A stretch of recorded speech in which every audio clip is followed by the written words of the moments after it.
esta versión de PowerPoint no lo tiene, pero este es un video. En realidad, esto está describiendo las trayectorias de ese puntito.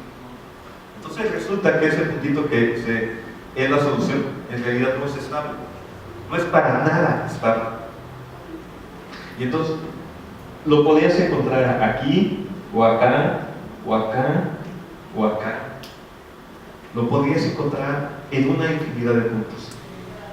Esa solución no era para nada estable. Entonces, cuando Lorenz encontró esto, pensó que la programación había sido algo, que había algo mal en la programación. Entonces se puso a hacer la programación de nuevo una y otra vez. Y cada vez que lo hacía, encontraba que la solución era completamente diferente. Entonces, se dio cuenta que el problema no era la programación, no era la computación. El problema es que si variaban los parámetros iniciales, la solución divergía completamente. Era completamente diferente a la que había encontrado con anterioridad. Era muy susceptible a sus condiciones iniciales. Y entonces, Lorenz, sin saberlo, descubrió toda una nueva teoría, lo que ahorita se conoce como la teoría del caos. ¿Qué es la teoría del caos? Para entender la teoría del caos, primero tenemos que hablar un poquito de los sistemas dinámicos. Un sistema dinámico puede ser de tres tipos. Puede ser estable. ¿Qué es un sistema dinámico estable? Es un sistema cuya solución converge a un punto y ahí se queda. ¿Quieren pensar en la vida real en un sistema estable? Piensen en sus abuelitos que llevan 50 años casados. Ellos son un sistema dinámico bastante estable. Pueden ser inestables, es decir, que la solución converge a un punto, pero que es muy fácil, que con una pequeña variación es muy fácil hacer que esa solución se cambie, aunque eventualmente va a volver a converger al mismo punto. Es decir, es muy fácil hacer explotar el sistema, aunque eventualmente vuelve. De nuevo, un sistema estable, inestable de la vida real, probablemente sea el matrimonio de sus papás, donde todavía se pelean, pero siguen juntos. Y por último, tenemos los sistemas caóticos. Los sistemas caóticos son sistemas en donde la solución nunca converge, en donde el sistema explota y donde el sistema es tremendamente sensible a cualquier cambio, a condiciones iniciales. O si ustedes cambian el sistema levemente, la solución va a ser completamente diferente. Un sistema caótico será probablemente sus relaciones, que ahorita están bien y en 5 minutos están peleados y mañana se dicen que se aman y pasado mañana dicen que es lo peor que les ha pasado en la vida.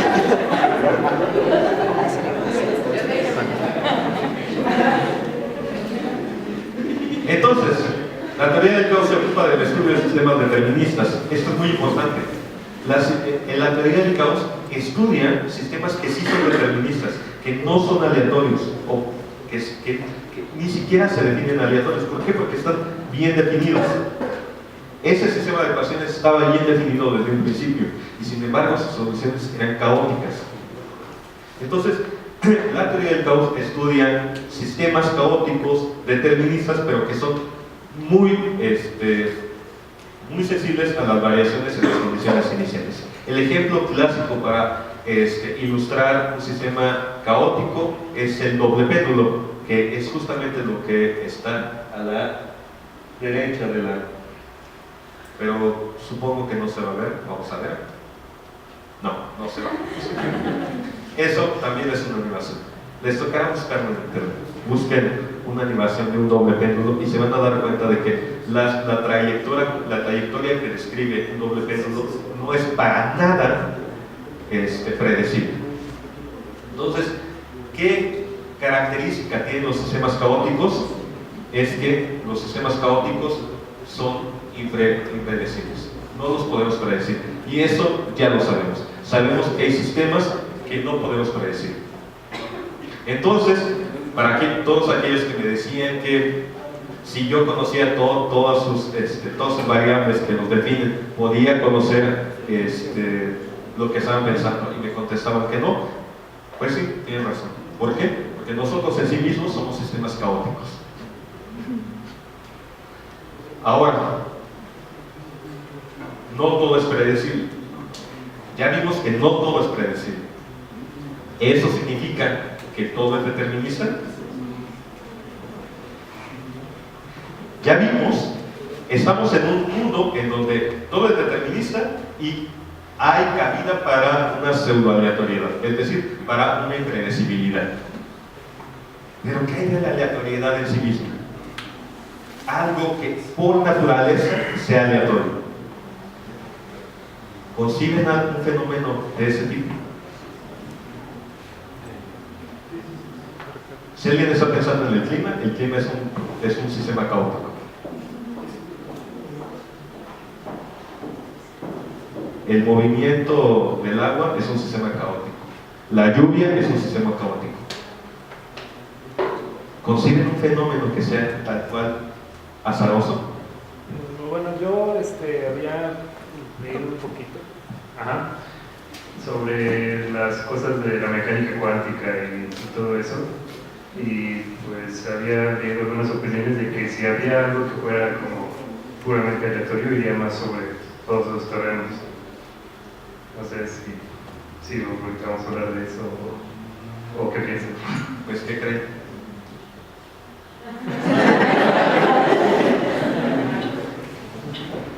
Ese es un sistema predecible. ¿Qué nos dice la mecánica cuántica de la aleatoriedad? Veamos un poquito la historia de la mecánica cuántica. En 1924, Louis Victor de Broglie, que por cierto era de la nobleza francesa, no tenía la necesidad de meterse a estudiar, pero le gustaba tanto, era tan niño el tipo que se quiso meter a estudiar, y fue uno de los padres de la mecánica cuántica. Presentó su tesis doctoral en la que estableció la naturaleza ondulatoria de la materia, lo cual detonó una revolución en la ciencia física de la época. ¿Por qué? A inicios del siglo de los 20 se empezaron a dar cuenta los físicos de que la física clásica de Newton no encajaba del todo. Había experimentos que contradecían cualquier resultado que se podía obtener por la física clásica. El experimento clásico que detonó esto es el experimento de la doble rendija. Igual, búsquenlo. Hay muchos videos en YouTube. Busquen qué es el experimento de la doble rendija. Este experimento contradecía la física clásica, contradecía los resultados de la física clásica. Sin embargo, también los resultados de ese experimento le hicieron pensar a los físicos de la época que tal vez la materia no era corpúsculos como lo predecía Newton, como los asumía Newton, sino que eran ondas. Y Louis Victor de Broglie fue el primero que insertó este concepto ya en teoría formal. Entonces, esto pasó en 1924, vean a qué velocidad se movió esto. En 1925, Bernard Heisenberg publicó un artículo pionero en el estudio de los fenómenos cuánticos.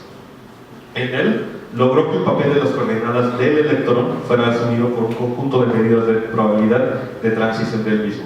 Es decir, eso que en física clásica se medía como las coordenadas de un corpúsculo en la órbita del átomo, Bernard Heisenberg no hizo eso, lo empezó a modelar como probabilidad. Y adivinen cómo lo hizo, por cierto. Lo hizo a través de álgebra lineal, de cálculo de matrices. Así que si creen que el álgebra lineal no sirve para nada, están equivocados. El álgebra lineal sirve para muchísimas cosas.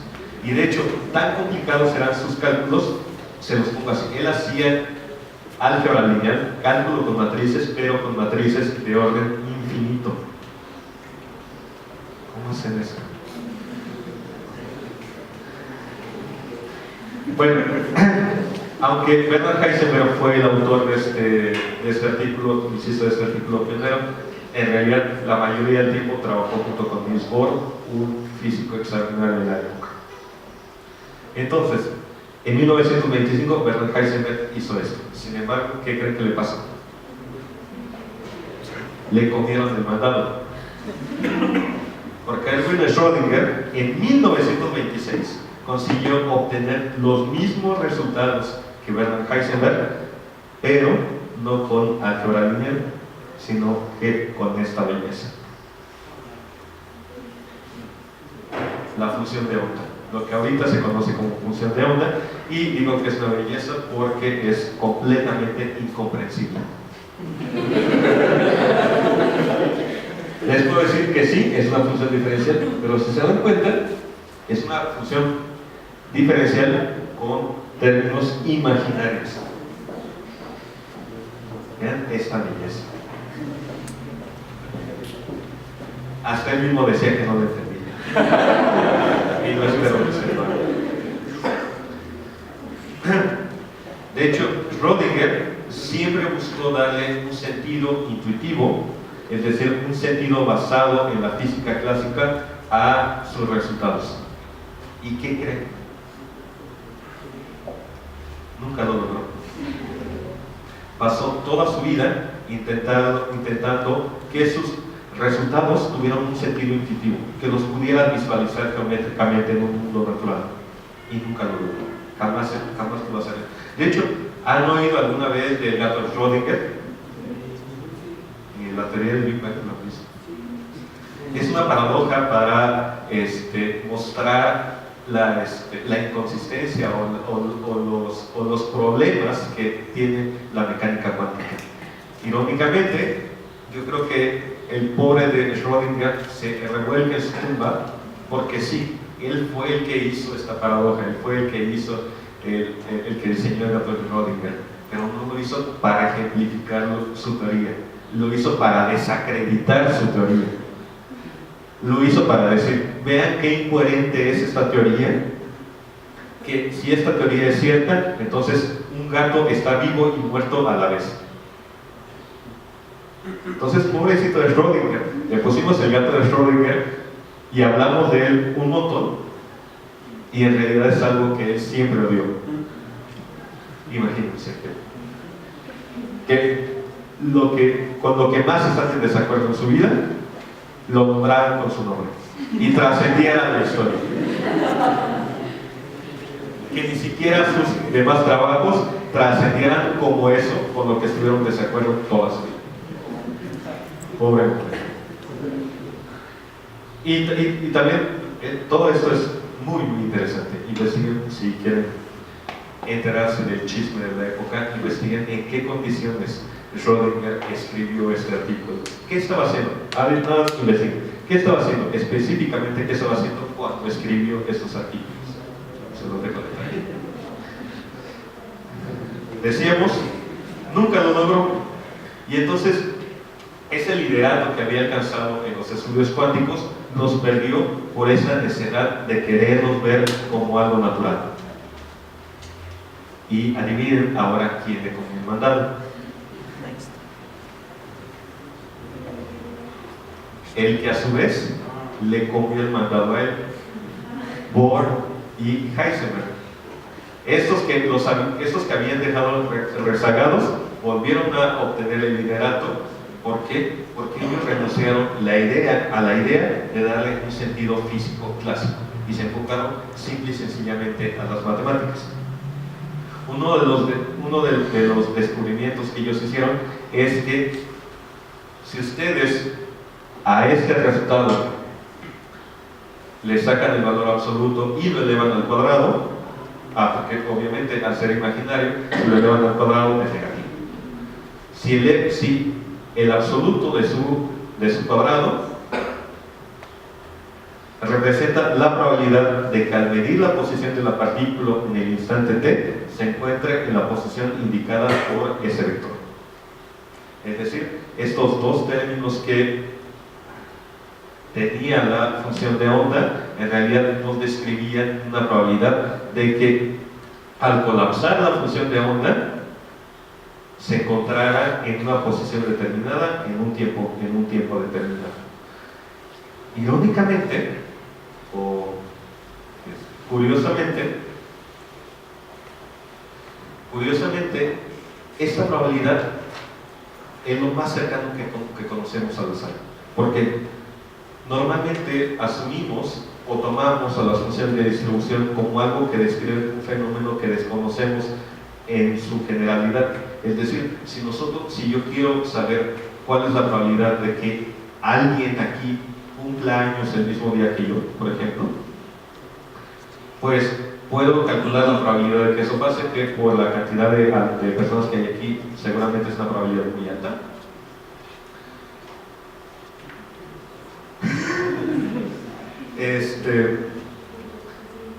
Pero ese hecho ya está fijado, ya está bien definido. Lo único que tenemos es que desconocemos la información de ese fenómeno y por eso nos vemos obligados a estimarlo. Bueno, en física cuántica no pasa eso. Sí, la función de onda describe una probabilidad, pero no una probabilidad de un fenómeno que ya estaba definido antes.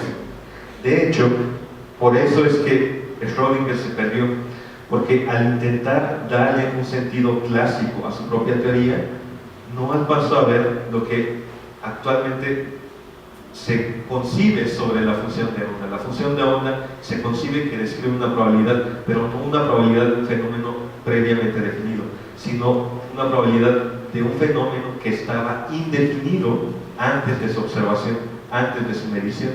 Es decir, y esto es la incoherencia de la mecánica cuántica. En la mecánica cuántica se asume que el electrón, antes de interactuar con algún otro sistema o antes de ser medido, antes de ser observado, ese electrón no está indeterminado, está indefinido. Es decir, que ese electrón está y no está en todo el espacio. En todo el espacio, absolutamente todo. Tiene la probabilidad de aparecer en cualquier punto del espacio. Y no es sino hasta que se mide, hasta que interactúa con ese sistema, que la función de onda colapsa, que el electrón colapsa y aparece mágicamente en un punto del espacio. Y por eso no se puede medir determinísticamente, no porque no tengamos información suficiente, sino porque per se, en la naturaleza, el electrón no está definido antes de que se le observe, antes de que se le busque. Es la maravilla de la física cuántica. En palabras de Niels Bohr, la mecánica cuántica de Schrödinger, por tanto, da una respuesta definida a los efectos de la colisión, pero no hay duda de que descarta cualquier descripción causal. No se obtiene la respuesta a la pregunta ¿cuál es el estado después de la colisión? Tan solo hay para la pregunta ¿cuán probable es un resultado concreto de la colisión? Creo que lo describe muy bien mismo. Y entonces, ¿qué nos dice la mecánica cuántica de la aleatoriedad? Actualmente hay dos posiciones, y dos posiciones sustentadas por gigantes de la ciencia. La primera de ellas: Dios no juega a los dados. ¿Han oído esa frase? Sí. Es una frase muy famosa. ¿Saben quién la dijo? ¿Quién la dijo? Albert Einstein, efectivamente. ¿En qué contexto la dijo?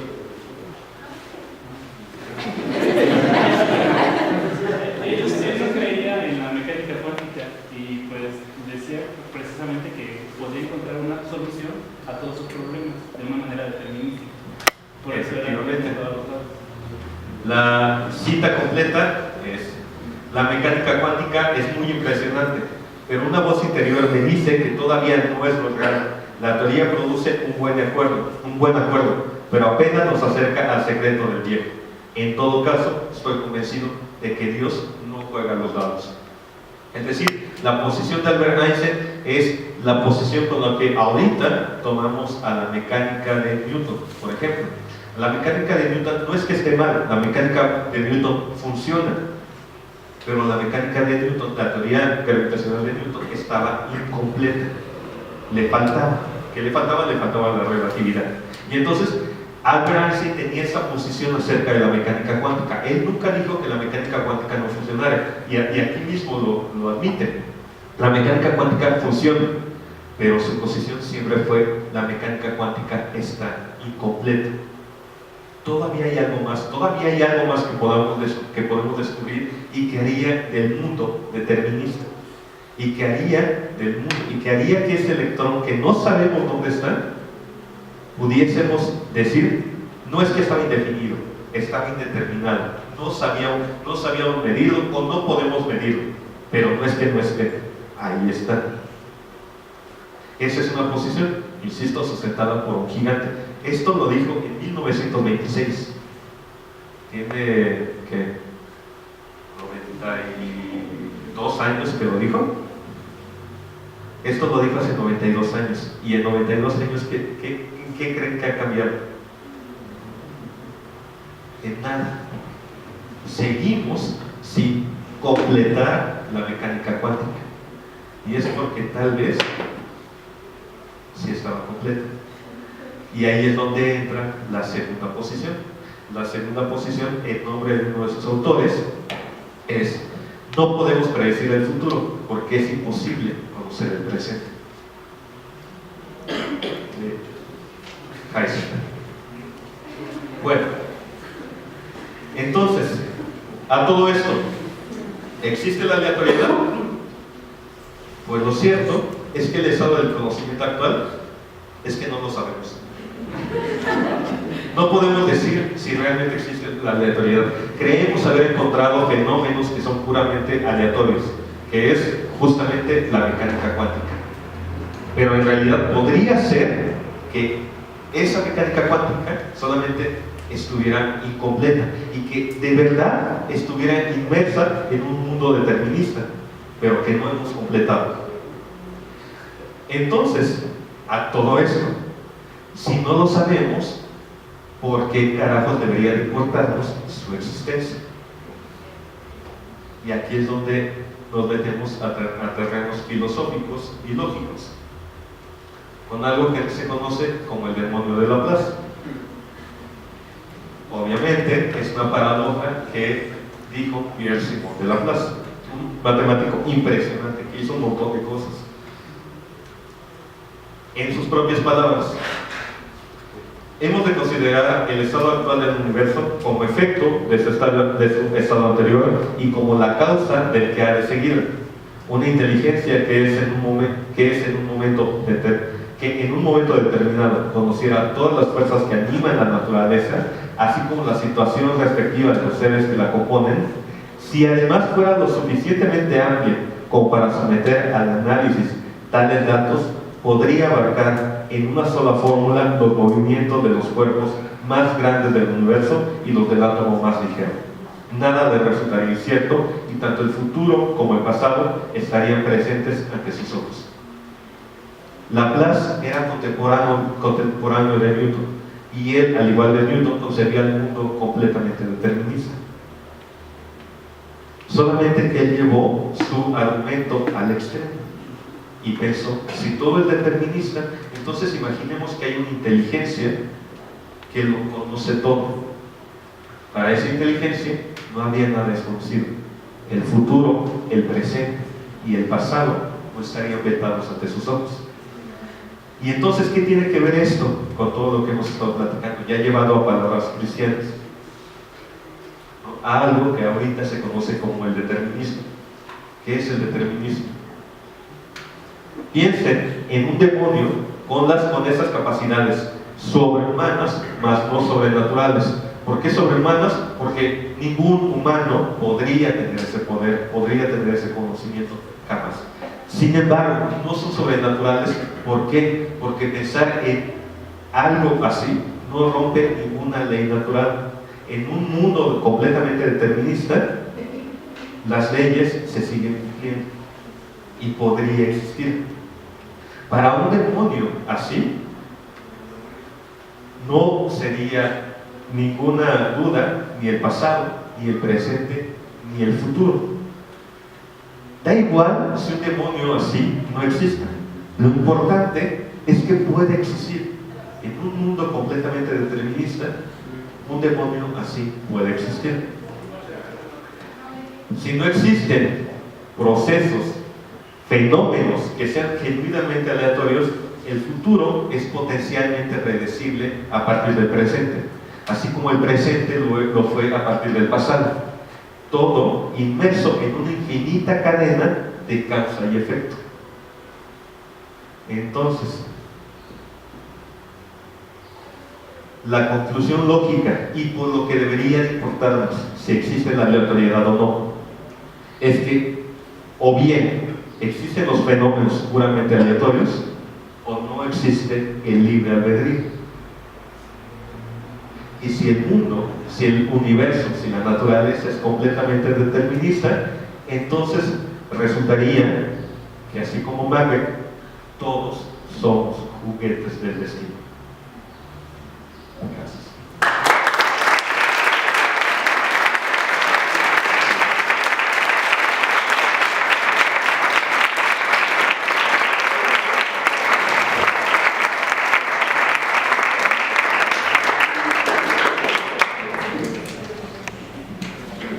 Bueno,